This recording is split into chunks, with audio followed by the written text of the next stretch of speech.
Filipenses, capítulo 2, nós estamos lendo e estudando essa carta de Paulo à igreja de Filipos. Semana passada falamos sobre Filipenses capítulo 1, alegria no sofrimento, então falamos sobre o coração grato, falamos sobre glorificar a Deus no meio das nossas provações e falamos sobre estarmos juntos na batalha do Evangelho, uma vida digna, viver uma vida digna do Evangelho, de Cristo. E o capítulo 2, Paulo vai falar mais algumas coisas aqui, que é importante também para nós. É um dos versos que nós mais temos conhecimento, que ele fala da exaltação de Cristo, da glorificação de Jesus. Mas o tema central deste capítulo 2, para que nós possamos compreender nesta manhã, Paulo vai falar principalmente sobre a unidade e sobre humildade. A centralidade do capítulo 2 de Filipenses é Paulo convocando aquela igreja para uma vida de unidade e para uma vida de humildade. Então, e nós iremos ler agora nesta manhã. Filipenses 2:1 diz assim: portanto, se há algum conforto em Cristo, se há alguma consolação de amor, se há alguma comunhão no Espírito, se há alguns entranháveis afetos e compaixões, completai o meu gozo, para que sintais o mesmo, tendo o mesmo amor, o mesmo ânimo, sentindo uma mesma coisa. Nada façais por contenda ou por vanglória, mas por humildade. Cada um considere os outros superiores a si mesmo. Não atente cada um para o que é propriamente seu, mas cada qual também para o que é dos outros. De sorte que haja em vós o mesmo sentimento que houve também em Cristo Jesus, que sendo em forma de Deus, não teve por usurpação ser igual a Deus, mas aniquilou-se a si mesmo, tomando a forma de servo, fazendo-se semelhante aos homens, e, achado na forma de homem, humilhou-se a si mesmo, sendo obediente até a morte, e morte de cruz. Pelo que também Deus o exaltou soberanamente, e lhe deu um nome que é sobre todo o nome, para que ao nome de Jesus se dobre todo o joelho dos que estão nos céus, e na terra, e debaixo da terra, e toda língua confesse que Jesus Cristo é o Senhor, para a glória de Deus Pai. De sorte que, meus amados, assim como sempre obedecestes, não só na minha presença, mas muito mais agora na minha ausência, assim também operai a vossa salvação, com temor e tremor.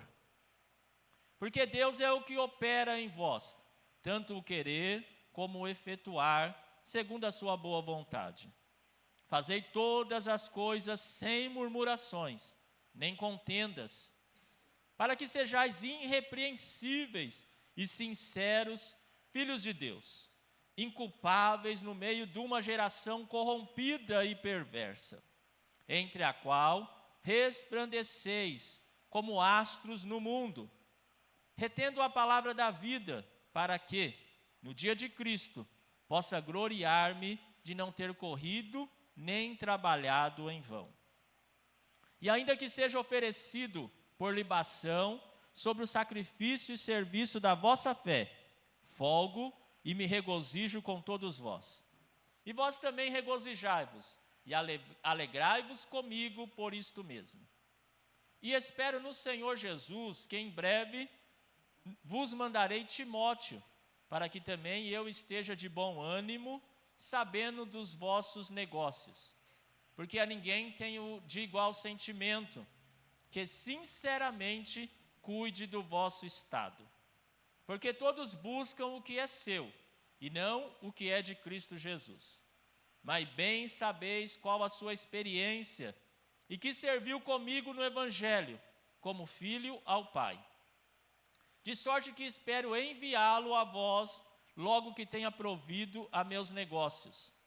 Mas confio no Senhor, que também eu mesmo, em breve, irei ter convosco. Julguei, contudo, necessário mandar-vos Epafrodito, meu irmão e cooperador e companheiro nos combates, e vosso enviado para prover as minhas necessidades. Porquanto tinha muitas saudades de vós todos, e estava muito angustiado de que tivesses ouvidos que ele estivera doente. E de fato, esteve doente, e quase à morte, mas Deus se apiedou dele, não somente dele, mas também de mim, para que eu não tivesse tristeza sobre tristeza.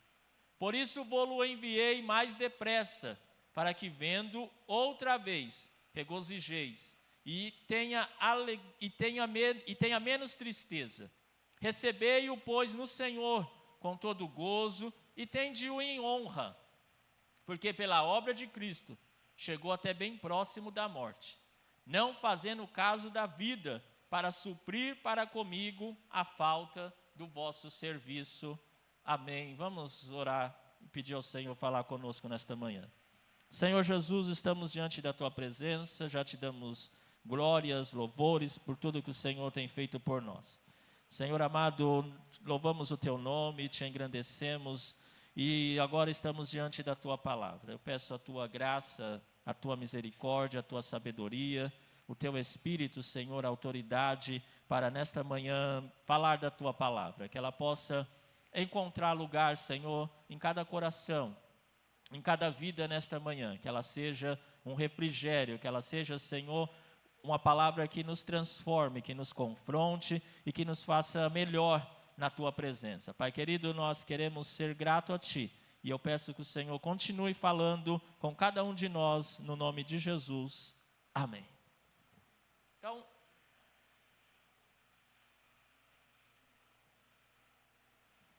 como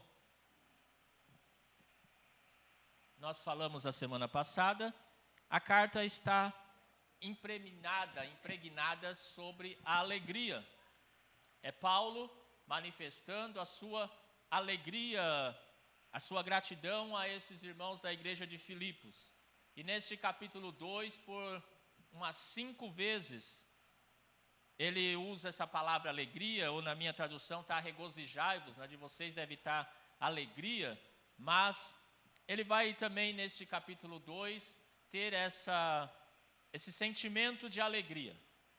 E então a mensagem, o tema para esta manhã é alegria na unidade. Paulo vai escrever para esta igreja, eu falei da outra vez que é uma carta onde não tem muita exortação, é uma igreja que não há muitos problemas, igual se você lê a carta de Coríntios, é uma igreja problemática, é uma igreja dividida, é uma igreja com muitas questões. Para Tessalonicenses, Paulo vai escrever para corrigir a respeito da volta de Cristo, como que eles estavam tendo um entendimento errado sobre a volta de Jesus. Então, ele escreve com esse objetivo de correção. Para a igreja de Colossenses, ele vai escrever para exaltar a primazia de Jesus, porque estava tendo no meio daquela igreja alguns ensinamentos errados sobre a pessoa de Jesus, que Jesus não tinha vindo em carne, que ele era somente um espírito agnóstico. Então, Paulo escreve Colossenses para corrigir essas questões, mas aqui, para a igreja de Filipos, ele não tem muita doutrina, é mais uma carta de gratidão, mas nesse capítulo 2 e no capítulo 4, ele vai falar sobre um problema que estava acontecendo no meio daquela igreja, que ele ficou ciente através de Epafrodito, que era havia algumas divisões. Havia naquela igreja algumas situações que eles começaram a olhar e se separarem. Tanto que no capítulo 4 ele começa dizendo para que os irmãos rogasse, ele diz, olha, rogo a Evódia, capítulo 4, versículo 2, ele diz, olha, rogo a Evódia e rogo a Sintique, que sinta o mesmo no Senhor. Então, essas duas irmãs da igreja estavam tendo algumas discussões, algumas controvérsias, não estavam se entendendo. E aí Paulo escreve esse capítulo 2 para falar sobre esta unidade. A intenção, essa alegria de Paulo, para que eles fossem unidos em Cristo, unidos na obra de Jesus, unidos na expansão do reino, e que a unidade fosse de forma humilde. Porque tem pessoas que até na sua forma de ser unido, eles se exaltam. Nós somos, a nossa união, a nossa igreja é uma igreja unida, e acaba deixando que o orgulho toma conta da sua unidade. Tem família, né? Não, a minha família é unida. Minha família, quando precisa, nós estamos juntos. E acaba se exaltando, se orgulhando em cima disso, mas o apóstolo Paulo vai escrever, então, com este pano de fundo dessas situações que a igreja estava tendo, mas ele vai falar sobre a unidade e sobre humildade. E ele começa dizendo, olha, portanto, se há algum conforto em Cristo, se há alguma consolação de amor, se há alguma comunhão no Espírito, se há alguns entranháveis afetos e compaixões, ele diz, olha, completai o meu gozo para que sintais o mesmo, tendo o mesmo amor, o mesmo ânimo e sentindo uma mesma coisa. Então, qual que é a intenção primeira de Paulo? Ele diz, olha, vocês precisam estar unidos em amor, vocês precisam estar unidos no mesmo sentimento e na mesma coisa. Porque, irmãos, quando não há união, quando não há unidade, não há como ter uma vida alegre. Não há alegria no meio de discórdia. Não há alegria no meio de brigas. Não há como ser alegre num ambiente marcado por confusão. Não há como ter alegria num ambiente marcado por rivalidades. Não há alegria num ambiente onde não há paz. E quando não tem unidade, não tem paz. Quando não há o mesmo sentimento dentro de uma igreja, quando não tem o mesmo sentimento dentro de uma família, quando todos não estão caminhando para o mesmo lugar, para o mesmo objetivo, você não consegue ter alegria, porque há sempre uma confusão. Já viu, tem pessoas, tem famílias que quando ou o marido vai chegar, ou quando a esposa vai chegar, ou quando o filho vai chegar, ou quando determinado parente vai chegar, aquela família já sabe, olha, vai ter confusão. Vai ter, e já tira a paz, porque é uma pessoa que não tem, então essa unidade já tira a alegria. Então você não consegue ficar alegre porque você está o quê? Inquieto, você está preocupado, você começa a questionar muitas coisas, porque aonde não há unidade, não há como ter alegria. E já viu, tem família que não consegue nem se reunir. Porque quando se reúne não tem prazer, não há esta alegria de estar junto, porque é um momento de confusão, porque não há o mesmo sentimento, não há o mesmo amor, não há o mesmo ânimo. Então, Paulo vai dizer aqui, começando com esse primeiro entendimento, para haver alegria é preciso ter unidade. A unidade traz alegria, por isso que Jesus disse que nós temos que ser um. João 17, Jesus disse, eu oro, eu rogo ao Pai que vocês sejam um em Deus e um entre nós. Porque uma igreja que não é unida, uma igreja que está marcada por divisão, uma igreja que está marcada por confusão, é uma igreja que não reina alegria. Às vezes você vem para a igreja e você já vem com aquele sentimento, fulano vai estar lá, irmão ciclano vai estar lá. Olha, é o pastor que vai pregar, é a irmã fulana que vai cantar, e aquilo já vai te roubando a alegria, porque nós não estamos no mesmo ânimo. E aqui, Paulo, a primeira coisa que ele diz para esses irmãos é isso: olha, vocês precisam ter o mesmo sentimento, vocês precisam ter o mesmo ânimo, pensar as mesmas coisas. E aí ele vai dar 4 exemplos de pessoas que trabalharam para que houvesse esta unidade e para que houvesse humildade. E o primeiro exemplo que Paulo vai falar, e é o que nós vamos trabalhar bastante hoje é o exemplo de Jesus. A partir do versículo de número 5, ele vai dizer o quê?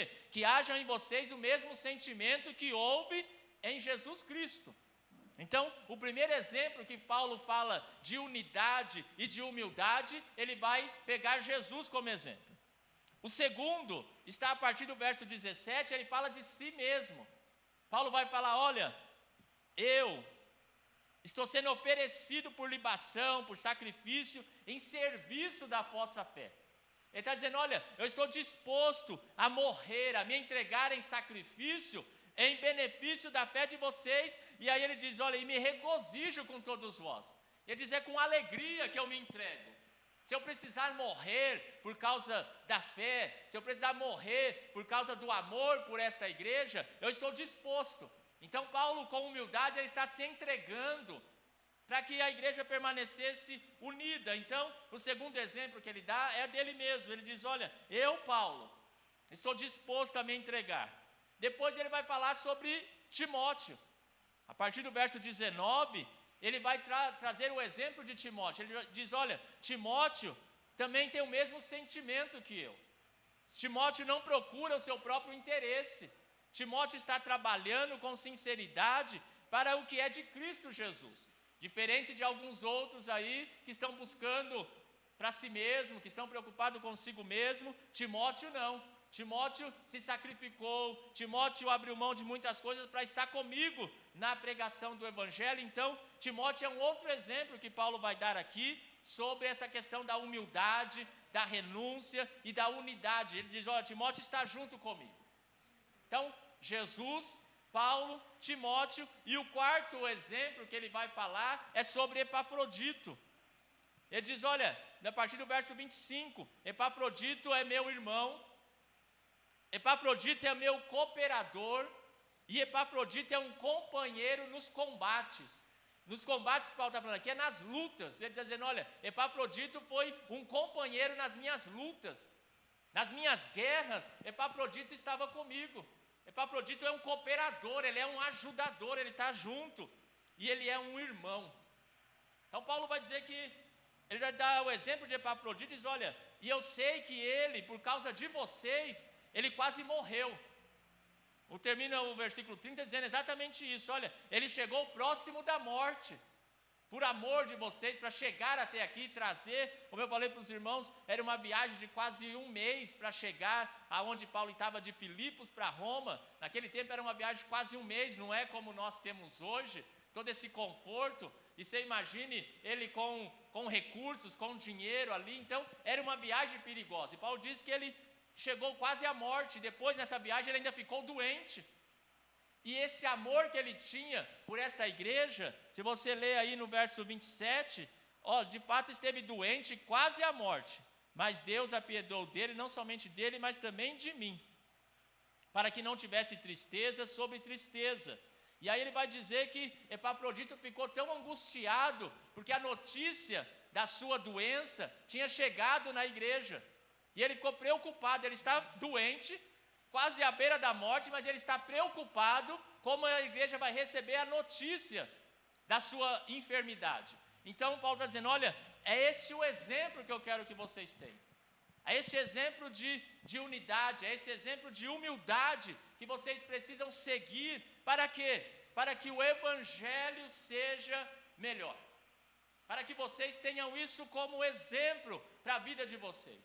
E nesta manhã, é tomando esses homens como exemplo que eu quero trazer algumas coisas para nós. E a primeira coisa sobre esta questão da humildade é que Paulo diz que não atente cada um para o que é propriamente seu, mas cada qual também para o que é dos outros. Quando nós estamos unidos e humildes, irmãos, nós não preocupamos somente conosco. A primeira coisa da humildade é que a humildade não é como a gente imagina ou foi nos ensinado e nos instruído que a pessoa humilde é aquela pessoa, né, que é sempre de cabeça baixa, aquela pessoa que fala baixinho, aquela pessoa que anda com aquela roupa mais simplesinha, que aí a gente fala, olha que irmão humilde, aquela pessoa, aquele é humilde. Mas não é isso. Porque tem pessoas que andam com a roupinha mais simplesinha, mora na casinha mais humildezinha, mas o coração dela, quando você chega perto, se ele tem uma bicicleta, ninguém pode encostar, ninguém pode tocar, ninguém pode relar, porque... Então, não é essa humildade que o apóstolo Paulo está dizendo e que a Bíblia ensina. Não é essa humildade. A humildade que a Bíblia ensina é sobre você considerar o outro ou superior ou igual a você. A ideia de humildade é quando eu olho para o outro, quando eu olho para os irmãos, quando eu olho para alguém e eu considero esta pessoa igualmente. Eu não me acho melhor do que ela, eu não me acho pior do que ela, mas eu me considero que nós somos iguais. A questão da humildade, um coração humilde, é quando eu olho para o outro e me considero igual a ele, aí eu não consigo me ensoberbecer, o meu orgulho não toma conta porque o outro é igual.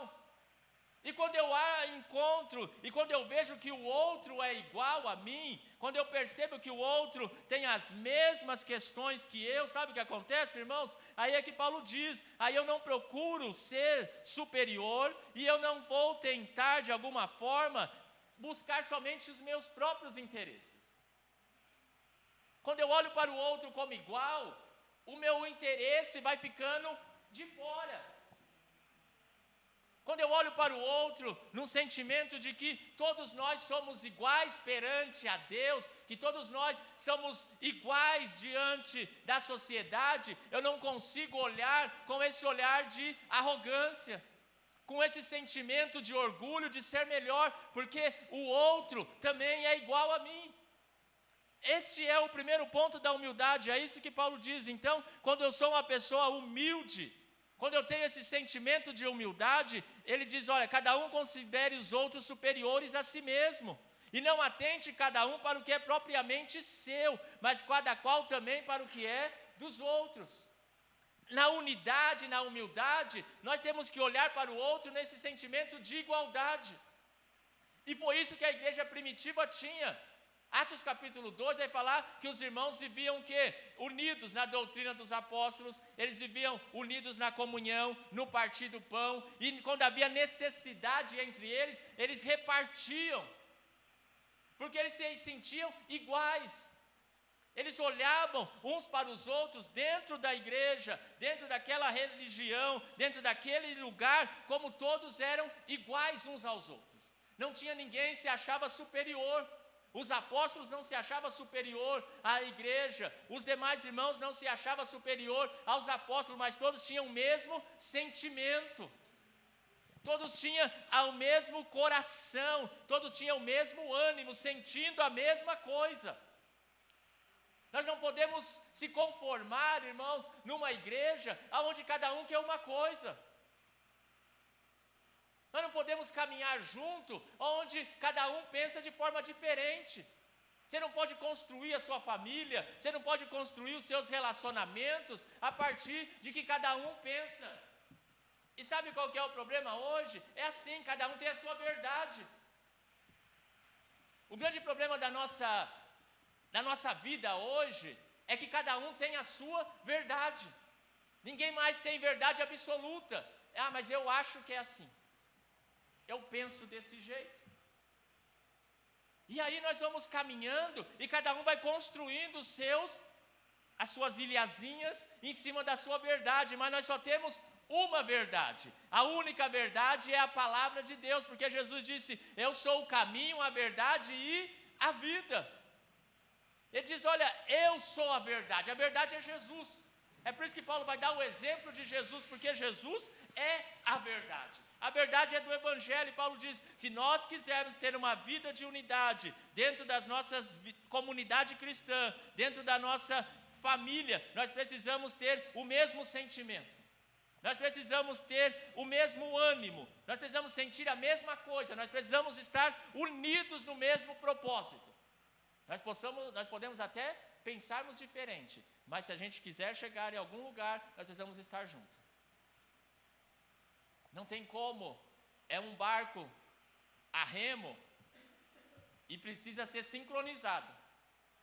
Para o barco andar para frente no remo, quem está no barco remando tem que remar junto, na mesma direção, para o mesmo lugar. Agora você imagina num barco, um está remando para a esquerda, outro para a direita, o outro está com o remo remando para o outro lado. O que vai acontecer com o barco?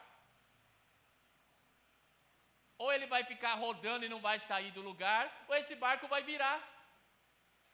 Porque estão trabalhando em sentidos opostos. E muitas das vezes, irmãos, nós estamos caminhando da mesma maneira, dentro das nossas igrejas, dentro das nossas famílias, dentro dos nossos relacionamentos, cada um remando para um lado, cada um indo para uma direção diferente, e depois queremos que Deus nos abençoe. Mas o próprio Jesus disse que um reino dividido em si mesmo, ele não vai subsistir. Que disseram para Jesus, olha, ele expulsa demônios por causa dos próprios demônios, por causa do maior dos demônios. Jesus falou, olha, se um reino está dividido entre si, ele não vai subsistir, não vai acontecer nada, esse reino vai desmoronar. Então, a unidade é essa. Nós precisamos ter essa humildade de reconhecer o outro como igual. E aí esse reconhecimento do outro como igual, ele diz o quê? Cada um olha para aquilo que não é propriamente seu. Aqui mata o nosso orgulho e o nosso egoísmo, porque nós vivemos dizendo que isto é meu, e a gente já vem com esse sentimento desde criança. Já viu a criancinha pequenininha lá? Primeira coisa que você dá uma coisa na mão da criança, ele pega, é meu. Ele não quer dividir com ninguém, ele esconde, ele faz, porque essa é a nossa natureza. A nossa natureza caída, pecadora, é assim. Nós não queremos dividir. Isso é meu, isso aqui eu conquistei, isso aqui eu lutei muito para ter. Já viu pessoas que falam assim? Isso aqui foi muito esforço, foi muito suor, e eu não vou dar para ninguém. E aqui Paulo está dizendo que não é isso. Ele diz, olha, ninguém atente, tem aquilo que é somente seu, mas que é de todos. E aqui é difícil, irmãos. Você trabalhar o mês inteiro, pegar o seu dinheiro e falar, não, o meu dinheiro não é só meu. Eu tenho que dividir. Eu tenho que ajudar quem precisa. Eu tenho que ofertar na igreja. Eu tenho que dizimar. Eu tenho que ajudar um irmão necessitado. E aí o que nós colocamos? A gente vai colocando empecilhos. A gente vai colocando, olha, eu não vou ajudar, sabe por quê? Porque fulano não trabalha. Ah, porque fulano é preguiçoso. Olha, eu não vou ajudar porque fulano não fez isso. Eu não faço porque o outro não fez. Olha, eu não dou o dízimo lá na igreja porque o pastor está roubando. Eu não dou oferta porque está sendo usado para não sei o quê. E nós vamos colocando várias coisas para aquilo que seja somente nosso, para aquilo que se torne somente nosso. Mas o apóstolo Paulo vem nos ensinar através deste texto, através do exemplo de Jesus, que nós não podemos ter esse sentimento, porque tudo que o Senhor nos deu é para nós repartirmos, não é só nosso. Sabe, e aqui eu não estou, o dinheiro é um exemplo, mas tem outros exemplos. Tem pessoas que pegam os seus filhos e colocam ali, ó, esse meu filho é meu.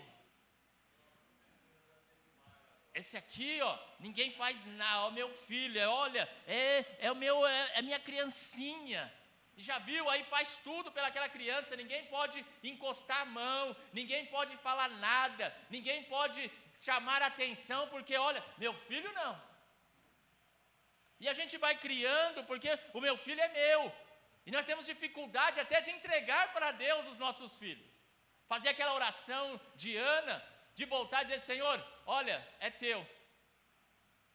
Eu orei, fiz um voto, agora o meu filho pertence ao Senhor. Que a gente tem dificuldade de entregar porque nós somos apegados. Nós temos esse sentimento de egoísmo. E a gente tem dificuldade de se desapegar. E falar, Senhor, meu filho pertence a Ti. Porque se o Senhor pedir, imagine, Deus pediu para Abraão e Isaac. Era o bem mais precioso, Isaac, para Abraão, e Abraão entregou. E era para morrer. Agora Deus às vezes pede para nós só para entregar o filho para o ministério. A gente já, não, Jesus. É só para ir fazer missão longe. sair perto de nós. Não, Jesus, meu filho não. A minha criança vai sofrer agora. E a gente, porque nós somos apegados. Só que Paulo está dizendo para nós, para que nós não temos esse sentimento, porque agora nós precisamos compartilhar.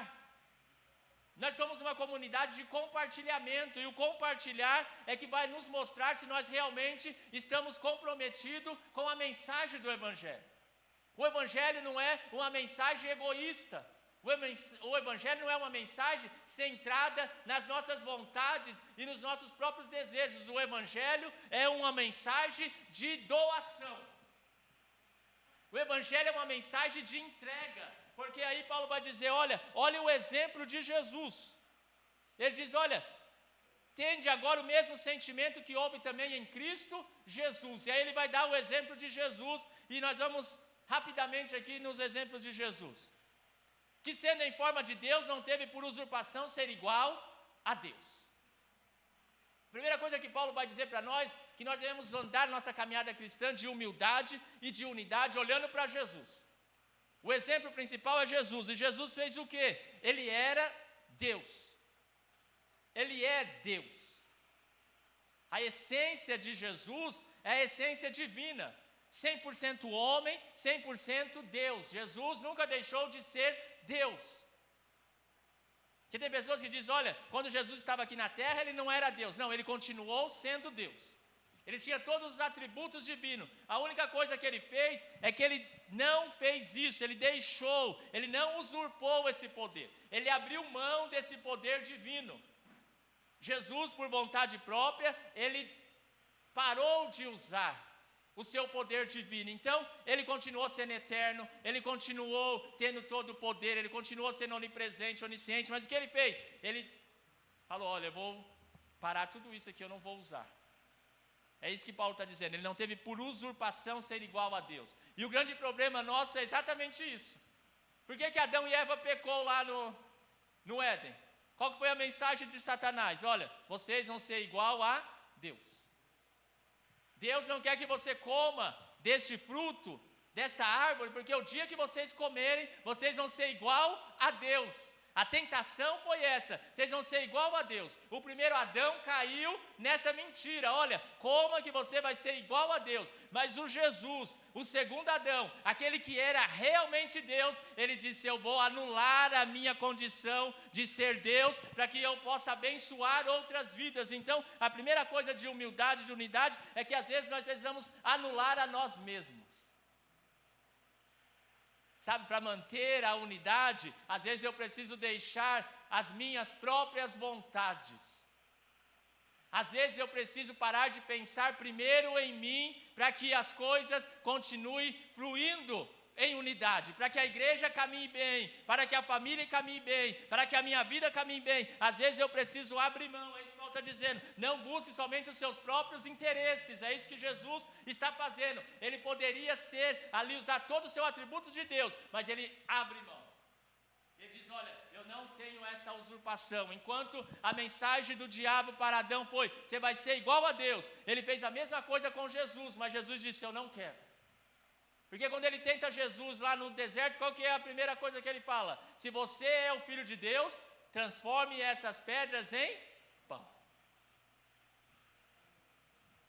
A tentativa é o quê? Se faça Deus. Você não disse que é filho de Deus? Usa o seu poder. Jesus falou, não. Jesus abriu mão. Ele não teve por usurpação ser igual a Deus. Mas aí no verso 7 diz, olha, mas aniquilou-se a si mesmo, tomando a forma de servo, fazendo-se semelhante aos homens. Jesus, por vontade própria, em obediência ao Deus Pai, ele tira toda essa sua divindade, ele abre mão para se tornar como homem, se tornar como servo. Ele diz, olha, ele aniquilou, mas tomando a forma de servo. Servo foi essa forma humana que Jesus tomou. Agora você imagine o Deus que criou todas as coisas, que criou céus e terra, que criou o mar e tudo que nele contém. Hoje os cientistas dizem que já há mais de 8 bilhões de galáxias que ainda não são nem conhecidas, e Deus diz que Deus criou tudo isso. Esse Deus agora, Ele para com tudo isso e vem e toma uma forma de uma criancinha, entra lá no corpo da virgem e fica ali, passando por tudo isso, 9 meses esperando, Ele fica ali, depois aquela infância, os seus primeiros anos, tudo isso porque Ele amou eu e você, Ele não teve por usurpação, Ele aniquilou a si mesmo. É esse sentimento que Paulo está dizendo que a igreja precisa ter, e eu e você precisamos ter, de humildade, de unidade, que nós precisamos abrir mão de muitas coisas. O problema hoje é que nós não queremos renunciar. É um evangelho que é pregado, onde a renúncia é deixada de lado, mas Jesus disse: olha, quem quiser vir após mim, negue-se a si mesmo. Tome a sua cruz e siga-me. O evangelho é um evangelho de renúncia. A mensagem do evangelho é de que nós precisamos abrir mão de algumas coisas. Tem pessoas que querem servir a Jesus, mas querem continuar vivendo a sua vida do mesmo jeito. Eu sou crente, eu vou para a igreja, eu leio a Bíblia, mas na minha vida mando eu. Sabe, eu faço o que eu quero. A Bíblia diz que é assim, mas eu não concordo, então eu vou fazer do meu jeito. Jesus não é o Senhor da vida dessas pessoas. Eles até gostam do ambiente, eles até gostam do louvor, eles até gostam de estar no meio, mas na hora de abrir mão, de entregar tudo para Jesus, aí fica mais difícil. Lembra o jovem rico? Ele gostava de Jesus, ele entendeu que Jesus era bom, diz: olha, bom mestre, o que eu faço para herdar a vida eterna? Ele sabia que Jesus tinha o caminho, mas quando Jesus disse: olha, deixa tudo, vende tudo que você tem, dá aos pobres, vem e segue, aí já está pedindo demais. A exigência é muita, e às vezes nós vamos, sabe, tem algumas exigências de Deus que nós vamos, não, Senhor, até aqui eu vou, mas daqui para lá, tá, então na minha família o Senhor não mexe, não, aqui o Senhor também não mexe, o Senhor vem só até aqui, e a gente vai colocando limites, mas Jesus, Ele abre mão de tudo. Esse é o sentimento que Paulo está dizendo para nós, que nós precisamos ter. Nós precisamos se lançar ao pé do Senhor Jesus e entregar tudo, porque Ele foi obediente até a morte. Paulo diz que na obediência Jesus chegou até a morte, e não foi qualquer morte, foi morte de cruz. E a morte de cruz, irmãos, para nós hoje assim a gente não tem dimensão do que era a morte de cruz. Hoje a gente tem os direitos humanos, e aí, não pode ter torturas, se qualquer coisinha que acontece já faz aquele... Então, as cadeias hoje, deveria ser, mas lá nessa época, a cruz era um instrumento de tortura. Um cidadão romano, ele nunca seria crucificado, porque era uma vergonha para um cidadão romano ser morto numa cruz. Para o judeu, alguém que fosse levado para o madeiro era considerado maldito. Deuteronômio está escrito: maldito todo aquele que for pendurado no madeiro. Era uma maldição. Então, se alguém fosse morto de forma de cruz para um judeu, ele era alguém que Deus havia o rejeitado. A ideia é essa: olha, se morreu numa cruz, desta forma, pendurado no madeiro, é porque Deus não tinha nada com essa pessoa. Ele era um desprezado de Deus. Para um romano, era a pior de instrumento de tortura. E Jesus é morto desta forma. Foi obediente até a morte, morte de cruz. É por isso que Paulo diz que para os gregos é escândalo. Para os judeus isso é fora do pensamento, porque como que o Filho de Deus, como que o Messias é morto numa cruz?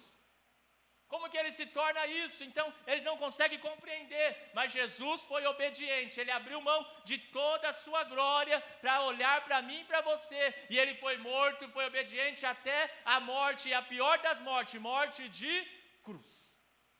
O pior instrumento de tortura, quando a pessoa era crucificado, era um espetáculo. Já viram hoje, quando nos Estados Unidos ainda tem, em alguns países tem pena de morte, e aí fica lá, tem um ambiente e fica as pessoas em volta, vendo a pessoa ser executada.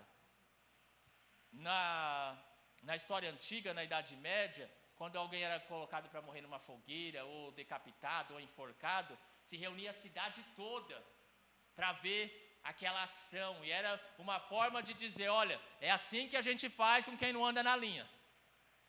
Então, era uma forma de atormentar, de amedrontar os demais, dizendo, olha, se você não andar na linha, você vai acabar assim. E em Roma era a mesma coisa. Uma pessoa que era crucificada era para dizer, olha, assim termina quem quer ir contra o império. Quem se levanta contra o imperador. E se reunia a cidade, vocês veem lá que o texto diz que as pessoas estavam em volta da cruz de Jesus, e havia ali uns dizendo, olha, crucifica, outros dando risada, outros escarnecendo, porque era um espetáculo a morte. Um crucificado era um espetáculo, e Jesus está lá como um espetáculo para todas aquelas pessoas, mas esse espetáculo era para mim e por você, era porque Ele amou nós, e Ele abriu mão de tudo isso, Ele foi obediente até a morte de cruz. E nós, se nós quisermos viver uma vida em unidade, se nós quisermos ser humildes diante do Senhor, o Jesus é o nosso exemplo maior, Ele foi até a morte. Ele abriu mão de todas as coisas para que nós pudéssemos hoje estar aqui reunidos para celebrar o culto, para celebrar essa adoração. Ele foi o sacrifício perfeito, Ele não precisava. Sabe por quê, irmãos? Se você não estava lendo o livro do Jonathan Edwards, ele deu uma frase que me chamou a atenção. Ele diz assim, que Deus não perdoou os anjos caídos. Os anjos caídos se rebelaram contra Deus, Satanás fez uma rebelião no céu, e ele levou uma terça parte dos anjos, diz o texto bíblico. Então você imagina uma terça parte dos anjos, quantos anjos que não se apoiaram essa rebelião de Satanás. E essa terça parte dos anjos, a Bíblia diz que para eles não tem perdão, porque eles se rebelaram contra Deus. Então Deus já destinou para eles o inferno. Eles já estão destinados ao inferno porque se rebelaram contra Deus. A Bíblia diz que o inferno está preparado para o diabo e os seus anjos. Aí Deus cria o homem. Deus cria o Adão. Deus cria eu e você. E sabe o que acontece? Nós também se rebelamos contra Deus. Da mesma forma que o diabo quis ser mais do que Deus, o orgulho entrou no coração de Satanás e ele quis levar ali o seu trono acima do trono de Deus. O Adão, que nós estávamos lá em Adão, da mesma maneira, nós se rebelamos contra Deus. Nós dizemos, olha Deus, nós não aceitamos as suas ordens, nós queremos viver do nosso jeito. E nós se rebelamos, e sabe qual que era o nosso destino? O inferno. O nosso julgamento era o inferno, porque todos nós se rebelamos contra Deus. E se Deus catar cada um de nós e enviar para o inferno, Ele não está sendo injusto com ninguém. Essa é a questão. Se Deus pegar todos nós e lançar no inferno, Ele não está sendo injusto com ninguém. Porque todos pecaram contra Deus. Não é isso que Paulo diz? Todos pecaram e destituídos foram da glória de Deus. Mas aí Deus, no seu infinito amor, aí é o amor de Deus, graça, misericórdia. Neste amor de Deus, Ele resolveu criar um plano para me salvar, para te salvar. Todos nós estávamos destinados ao inferno. Se Ele mandasse todos nós para o inferno, Deus não seria injusto. Mas Ele olhou e com misericórdia, a misericórdia que Ele não teve dos anjos, a misericórdia que Ele não teve do diabo, Ele teve da minha alma, Ele teve da sua alma. E aí Ele pegou Jesus Cristo, seu único Filho, e disse, olha, você vai lá e vai pagar o preço, porque homem nenhum consegue fazer o que precisa ser feito, mas você vai lá e vai se entregar, vai descer, vai se humilhar, vai ser obediente até a morte, morrer na cruz, para que eu traga salvação para todos aqueles que em mim crê. É esta misericórdia de Deus sobre as nossas vidas. Nós não tínhamos direito algum, nós não merecíamos nada, mas Jesus morreu em mim, no meu lugar, no seu lugar. Ele foi naquela cruz para que nós hoje tivéssemos o direito da vida eterna. Não é porque eu sou bom, não é porque você é bom, não é porque eu mereço, não é porque você merece, não. É porque Deus nos amou de uma forma especial. Ele nos amou. E por esse amor ele entregou Jesus. E aí depois diz que depois da morte de cruz, sabe o que ele fez com Jesus? Ele o exaltou soberanamente. Paulo vai dizer, olha, Deus o exaltou de uma forma extraordinária, não tem como comparar. A palavra que ele usa aqui para dizer soberanamente é uma palavra que extrapola. Ele está dizendo, olha, é extraordinário o que Deus fez com Jesus, por causa que ele passou por isso, ele se humilhou, ele se entregou, morreu até a cruz. Agora Deus o exaltou soberanamente, sobre todas as coisas, e lhe deu um nome que é sobre todo o nome. O nome de Jesus é um nome que está acima de todos os nomes. Não há um outro nome que é igual ao nome de Jesus. Ele é um nome soberano. E aí Paulo vai dizer, para que no nome de Jesus se dobre todo o joelho, dos que estão nos céus e na terra e debaixo da terra, e toda língua confesse que Jesus Cristo é o Senhor, para a glória de Deus Pai. Paulo está dizendo, olha, depois desse sofrimento, depois dessa humildade, depois dessa humilhação, depois de Jesus fazer tudo isso, Deus o tomou e o exaltou, deu um nome para ele, que é um nome sobre todos os nomes. Sabe o que serve para nós de lição? É que quando nós nos humilhamos, quando nós abrimos mão de muita coisa, vai chegar o momento que Deus também vai nos exaltar. Porque Pedro escreve, olha, os humilhados serão exaltados. Olha, se humilhai-vos debaixo da potente mão de Deus, porque Ele no seu tempo certo vos exaltará. A Bíblia diz que aquele que se orgulha, aquele que se exalta será abatido, mas aquele que se humilha, Deus o levanta e o exalta. Então, quando nós vivemos uma vida de humildade, chega o dia que Deus nos trará a exaltação. Não é para nós nos tornarmos orgulhosos, mas é para que o nome do Senhor seja glorificado, porque Ele fez isso com Jesus. Deu para Jesus um nome que é sobre todos os nomes, que todo joelho vai se confessar, todo joelho vai se dobrar, nos céus. Os anjos, se você ler lá Apocalipse, diz que quando o Cordeiro chega, abre o livro e diz, olha, ninguém é poderoso para abrir os 7 selos. E João está chorando lá no céu, e João está desesperado. Aí um anjo chega e diz, calma João, chegou o Cordeiro que é digno de abrir os 7 selos. E quando o Cordeiro se chega no trono, o texto bíblico diz que os anciãos, 24 anciãos, pegam as suas coroas, tiram das suas cabeças e lançam aos pés do Cordeiro e se ajoelham e começam a dizer, digno é o Cordeiro de receber toda a honra, toda a glória, todo o louvor, toda a adoração, e o céu se prostra para adorar aquele que é digno. Vai chegar o dia que todos os homens vão se prostrar diante de Jesus. Os demônios vão se prostrar diante de Jesus, porque o texto diz que no céu, na terra e embaixo da terra, todos os joelhos terão que se dobrar e olhar e confessar que Jesus Cristo é o Senhor. A grande questão que eu quero terminar nesta manhã, e a pergunta que eu quero dizer, é de que lado que nós vamos estar quando chegar esse dia? Se Jesus é o Senhor, Ele tem que começar a ser Senhor hoje, na minha e na sua vida. Eu não preciso esperar aquele grande dia onde demônios e todos os joelhos vão confessar. Eu hoje tenho a oportunidade de deixar que Jesus se entronize e seja Senhor na minha vida. Eu posso confessar Jesus hoje, dizer, Jesus, Tu és o Senhor da minha vida. Jesus, Tu está no controle da minha vida. Jesus, eu confesso o Senhor como meu único e suficiente Salvador. Eu não quero somente frequentar uma igreja, eu não quero somente ter o meu nome arrolado no nome dos membros da igreja, mas eu quero o meu nome escrito lá no livro da vida. É lá que eu preciso estar escrito, meu nome tem que estar escrito lá. Porque se você confessar Jesus hoje, quando chegar esse dia, você vai estar do lado certo. Você vai estar do lado que Ele vai dizer, bendito do meu Pai, entra para o gozo do seu Senhor. Os outros Ele vai dizer, apartai-vos de mim, para o inferno. Se você confessar Jesus como Senhor da sua vida, e você começar a andar com esse mesmo sentimento que houve em Cristo Jesus, nós vamos estar naquele dia do lado certo. Mas Ele precisa ser Senhor hoje.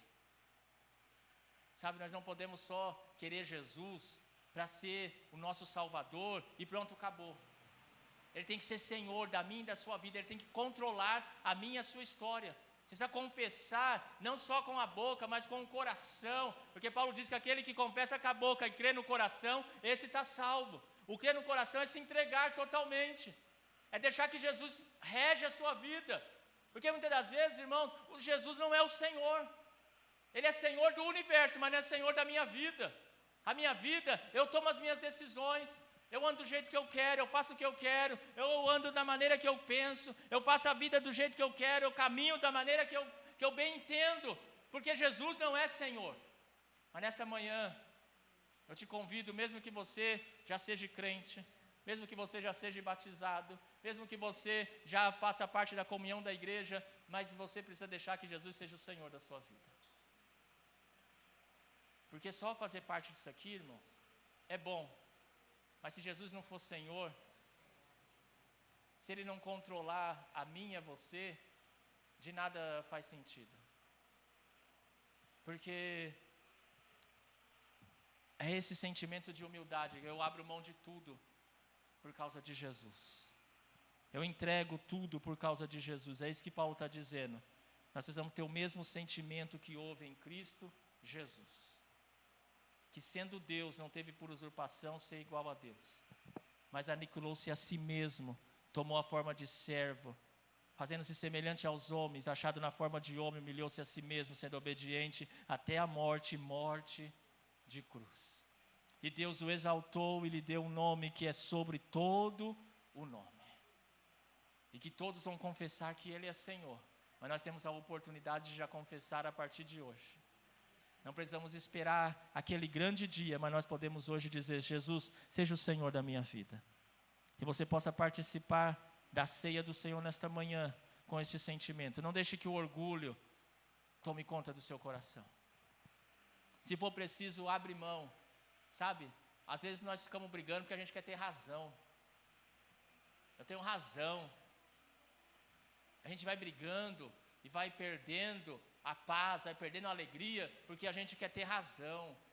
Eu estou na minha razão, eu estou certo, eu vou fazer e pronto, acabou.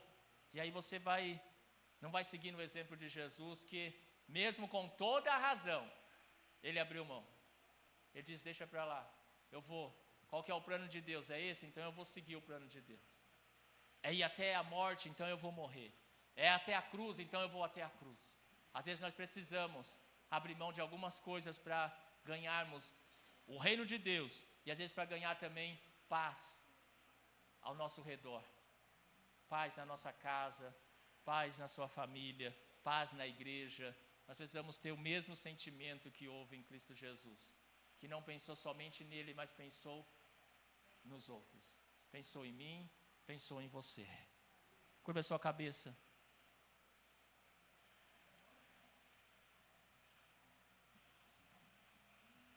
Nós vamos orar. Depois da oração nós vamos louvar ao Senhor com um louvor, e depois nós vamos para a ceia. As meninas do louvor, o ministério já fiquem aqui para a gente cantar o Deixou o esplendor da sua glória. Senhor Jesus, nós queremos te louvar, Senhor, nesta manhã,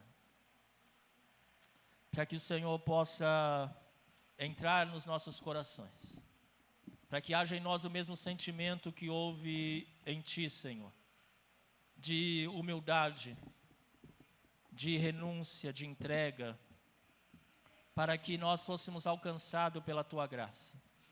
O Senhor abriu mão de todas as coisas. O Senhor abriu mão, ó Deus, da Sua glória, abriu mão, Senhor, da Sua majestade. Abriu mão, Senhor, do seu poder infinito para vir para este mundo, para morrer em nosso favor. Deixou, Senhor, a glória que havia desde o princípio, porque o Senhor nos amou. Nós que éramos destinados à ira, nós que poderíamos ser lançados ao inferno porque nós desobedecemos, nós nos orgulhamos, nós nos rebelamos contra Ti. Mas o Senhor, no Teu infinito amor, nos perdoou. Veio para este mundo, se encarnou, se tornou homem e foi até aquela cruz para ser o sacrifício perfeito de Deus para cada um de nós. Foi o Senhor que se entregou, ninguém lhe obrigou. O texto diz que o Senhor se esvaziou a si mesmo, que o Senhor se humilhou a si mesmo. Foi tudo porque o Senhor quis, porque o Senhor me amou, porque o Senhor nos amou. E nesta manhã nós estamos aqui por causa deste amor que nos alcançou. E queremos celebrar, Senhor. Queremos dizer que nós somos gratos a Ti, porque o Teu amor nos alcançou, e esse amor é glorioso e é poderoso sobre as nossas vidas. Louvamos o Teu nome, Jesus. Louvamos o Teu nome nesta manhã, Jesus. Adore ao Senhor com esta canção.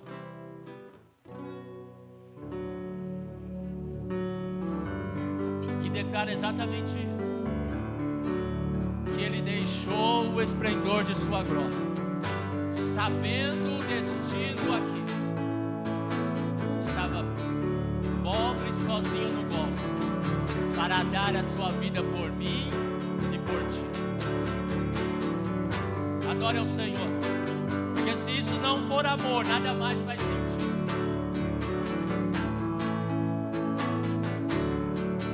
Aleluia.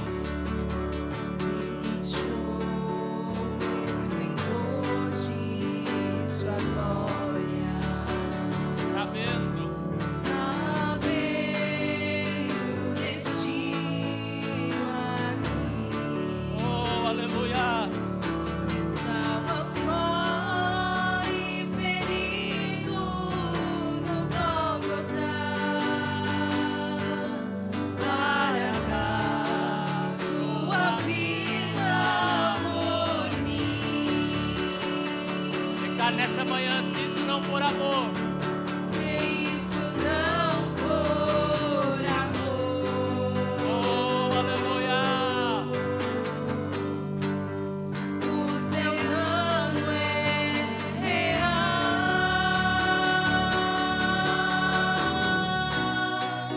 não há estrelas no céu.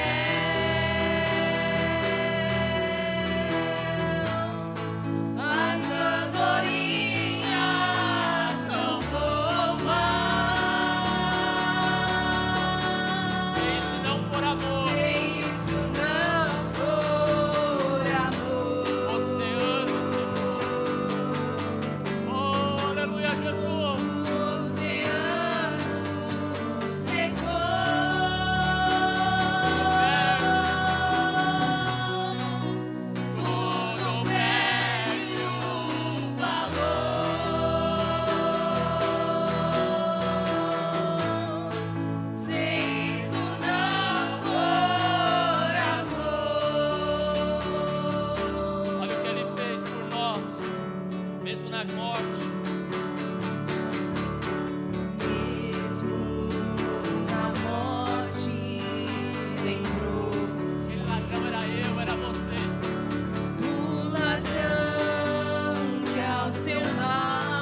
Agradece ao Senhor.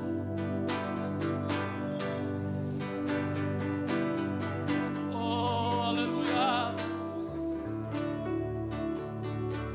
Deus fiel, aleluia. Aleluia. Damos glória a Jesus. Teu nome é sobre todos os nomes. Se isso não for amor,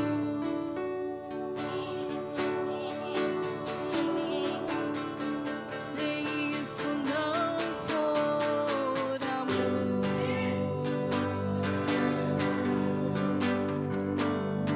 o oceano secou,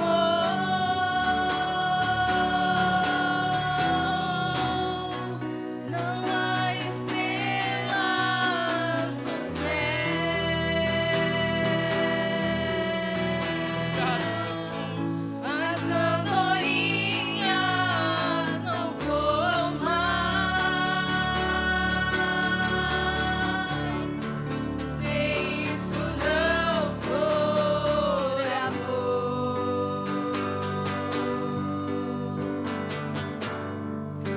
O oceano secou.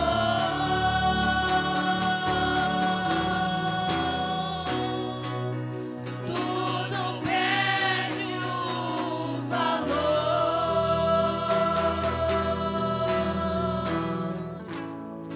se isso não for amor. Aleluia. Glória a Jesus. Vamos, antes de nós irmos para a ministração da ceia, nós vamos convidar aqui a irmã Marisa, a irmã Mariane, que se batizaram no último dia 25 de janeiro. Nós vamos entregar depois eu assino no final. Nós vamos entregar o certificado para as nossas irmãs e recebê-las como membros da nossa igreja na manhã de hoje. Por favor, pode vir. Marisa, a Mariane. Nós vamos...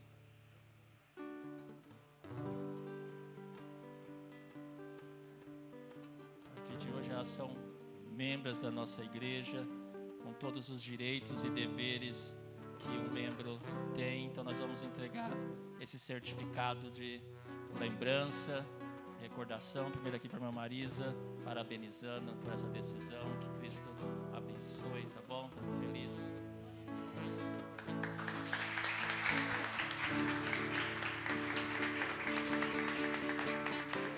Também para a Mariane, que tomou essa decisão tão importante, a partir de hoje, como membro da nossa igreja, seja recebida.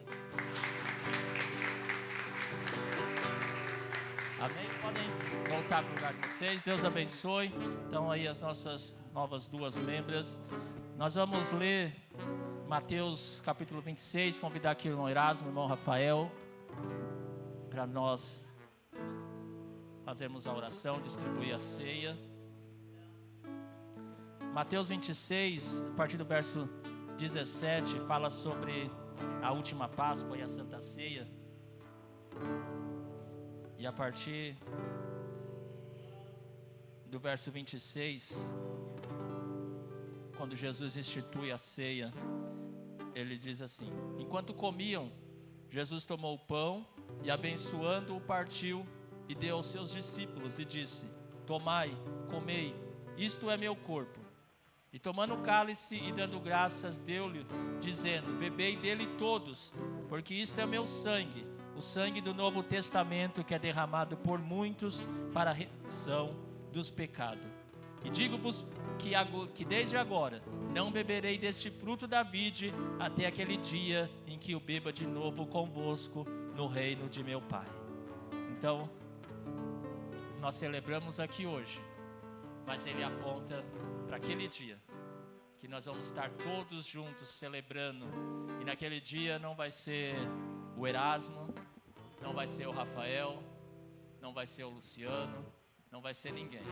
Vai ser o próprio Jesus que vai nos servir na mesa, nas bodas do Cordeiro.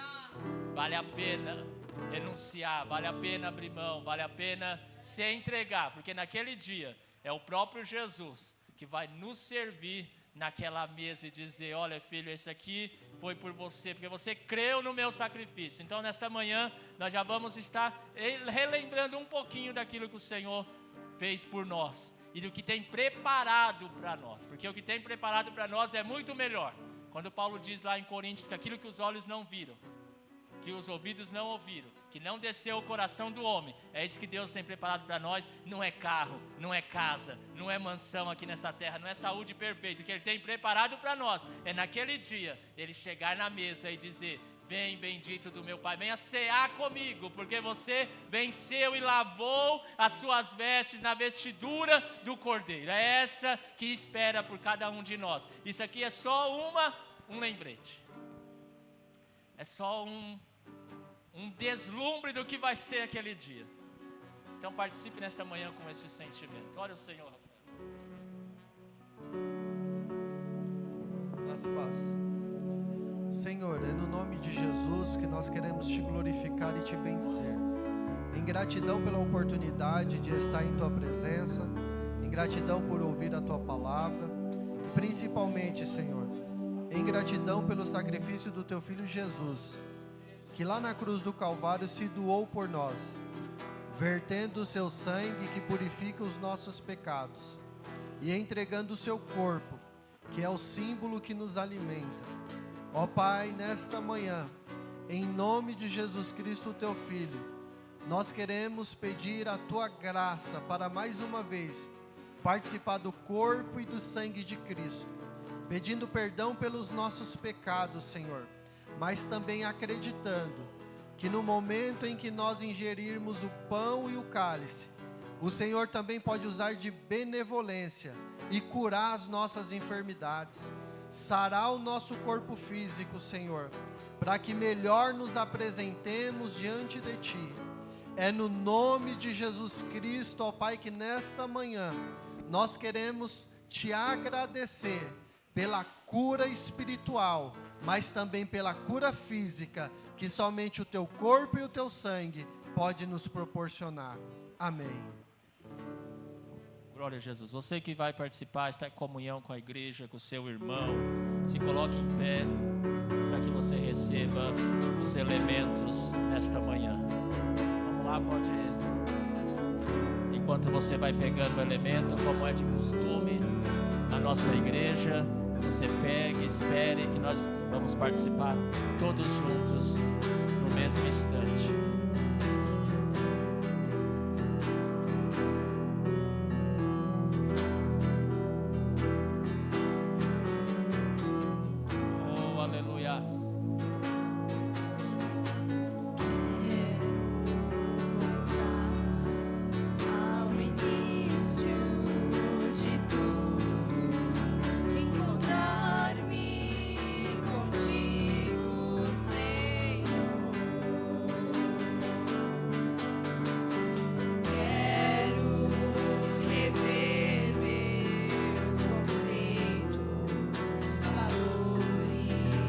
Eu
de tudo, encontrar-me contigo, Senhor.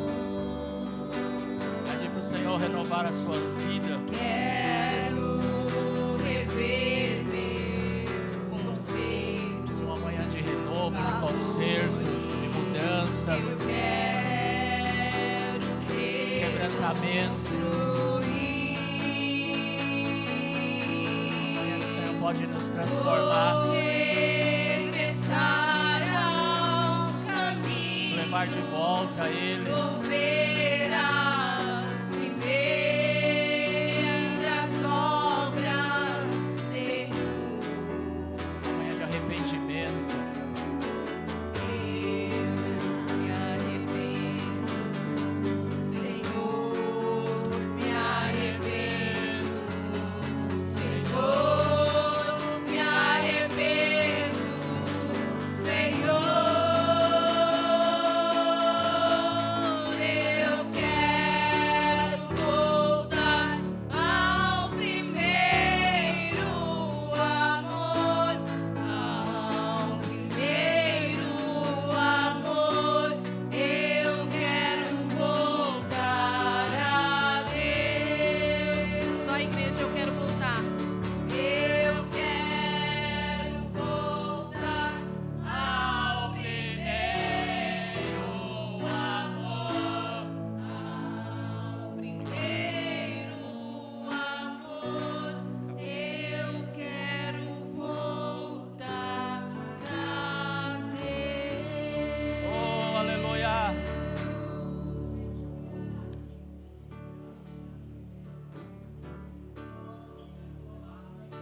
Glória a Jesus. Se a gente se lembrar, vamos cantar o Deus enviou, Deus enviou. Todos estão com pão, com cálice.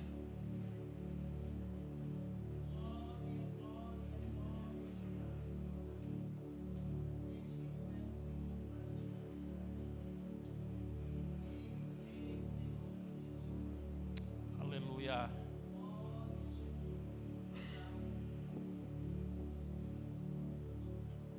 Glória a Jesus. Pega o pão, que nesta hora é símbolo do corpo de Jesus. Jesus tomando o pão, abençoando, partiu e deu aos discípulos e disse: tomai, comei, isto é o meu corpo. Fazer isto em memória de mim, em memória de Cristo. Comamos o pão nesta manhã.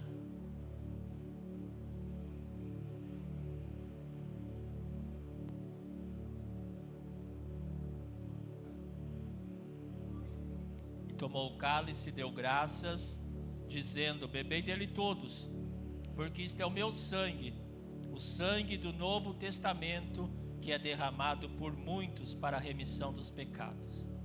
Em memória de Cristo, para a remissão dos nossos pecados, para a nossa salvação, para a garantia da vida eterna, participamos do cálice nesta manhã, do sangue de Jesus derramado por nós.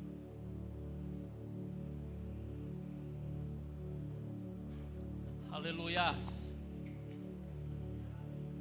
Celebre ao Senhor.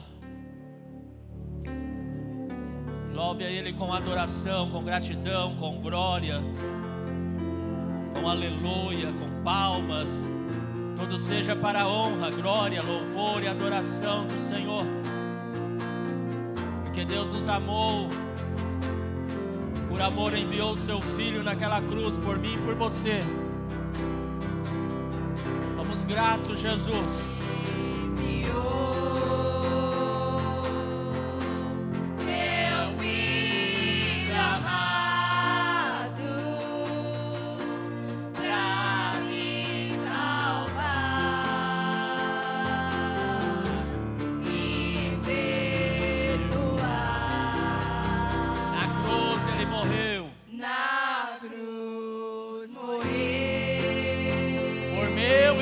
Seus pecados. Mas depois de tudo ele ressurgiu. está vivo. Vivo como vai estar. Porque Ele vive, nós podemos crer no amanhã. Porque Ele vive. Declare nesta manhã. Posso crer no amanhã. Que Ele vive, não há medo. Porque Ele vive. Aleluia. Temor não há. Minha vida. Mas eu A sua vida. sei que a minha vida Na mão daquele que tem todo o poder. está nas mãos do meu Jesus, que vive está. Sabe, quando chegar aquele grande dia, E quando enfim chegar essa hora, chegar a hora nós vamos enfrentar sem medo. em que a morte E nós sabemos o que tem do outro lado nos esperando. enfrentarei Está de braços abertos esperando cada um de nós. sem medo, Nós então vamos vê-lo como Ele é. terei vitória. Glórias. Verei na glória o meu Jesus, que vive está. Cante com toda a sua força, com toda a sua alegria. Ele vive. Posso crer. Posso crer no amanhã. Porque Ele vive. Porque Ele vive. Temor não há. Temor não Mas eu há. pensei, eu sei. Mas eu bem sei que a minha vida Está na mão de quem? está nas mãos do meu Jesus, que vive está. Celebre ao Senhor com palmas, com cânticos, com glória, com aleluia. Ele é digno. Aleluia. Glória a Jesus. Glória a Jesus. Estende as suas mãos, nós vamos encerrar. Que o amor de Deus, a graça do nosso Senhor e Salvador Jesus Cristo, a consolação do Espírito Santo, ela seja com toda a igreja. E todos nós dizemos amém, amém. Está encerrado um domingo abençoado de Deus para a sua vida. Glória a Jesus.